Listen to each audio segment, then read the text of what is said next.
काम यह हुआ है। कानपुर से लखनऊ तक हाईवे के निर्माण की मांग लंबे समय से चली आ रही थी और मैं सचमुच आभार व्यक्त करना चाहता हूं अपने सड़क परिवहन मंत्री श्री नितिन जी गडकरी जी के प्रति कि ज्यों ही उनको इस बात की जानकारी दी गई, उन्होंने क्षण भर की देर नहीं लगाई और उसे अपनी स्वीकृति उन्होंने प्रदान कर दी है। आज यदि मैं खड़ा हुआ हूं तो यह कहने के लिए खड़ा हुआ हूं, बहुत कुछ आपने दिया है, बहुत कुछ दिया है, और मैं इस सच्चाई को भी जानता हूं कि यदि मैं कुछ आगे भी मांगूंगा तो आप देने में रंच मात्र भी देर नहीं लगाएंगे। आज इस अवसर पर लंबा चौड़ा कोई भाषण न करते हुए मैं आपका ध्यान आकर्षित करना चाहता हूं कि वर्तमान में राजधानी लखनऊ में ट्रैफिक जाम की समस्या देखने को मिल रही है। एयरपोर्ट जाने वाले लोगों की बड़ी समस्या का सामना करना पड़ता है।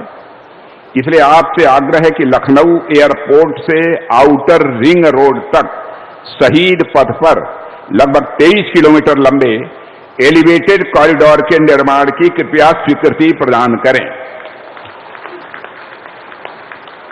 और मैं आपको जानकारी देना चाहता हूं कि नितिन जी ने क्षण भर की देर नहीं लगाई और उन्होंने कह दिया स्वीकृत। और लखनऊ वासियों को यह जानकर भी बेहद खुशी होगी, यह जो एलिवेटेड रोड 23 किलोमीटर लंबी जो शहीद पथ है, जब आदरणीय अटल बिहारी वाजपेयी जी भारत के प्रधानमंत्री हुआ करते थे और मैं सड़क परिवहन मंत्री था, तो उन्होंने ही आदेश दिया था और उस समय शिलान्यास के समय मैं स्वयं भी मौजूद था। आज मैं कह सकता हूं कि वह शहीद पथ लखनऊ की लाइफलाइन एक प्रकार से बन चुका है। यदि शहीद पथ न होता तो लखनऊ की क्या दुर्गति होती, ट्रैफिक जाम की कितनी बड़ी समस्या होती, यह बताने की आवश्यकता नहीं है। इसीलिए अब मांग यह थी, ट्रैफिक लगातार बढ़ती जा रही है, कुछ और व्यवस्था की जानी चाहिए ताकि ट्रैफिक जाम की समस्या से इस जो शहीद पथ है उस पर भी काफी हद तक निजात मिल सके। इसलिए मैंने आपके सामने मैं यह मांग रखना चाहता हूं कि शहीद पथ के ऊपर एक एलिवेटेड रोड बना दी जाए।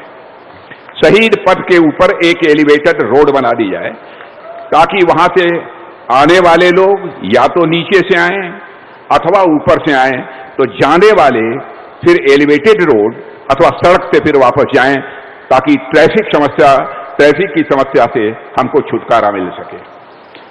आज यह भी बात उनके साथ हुई है और एक बात और हुई है और मैं उनसे यह भी मांग करना चाहता हूं, यह जो एलिवेटेड रोड बनेगी, एलिवेटेड रोड के ऊपर एक मेट्रो भी चलनी चाहिए ताकि लखनऊ वासियों को किसी भी प्रकार की कोई असुविधा न हो। यदि तीव्र गति से यदि कहीं पर जाना चाहते हो तो जा सकें। और बहनों भाइयों, तालियों की गड़गड़ाहट से सचमुच नितिन जी का अभिनंदन किया जाना चाहिए, उसकी भी उन्होंने स्वीकृति दे दी है।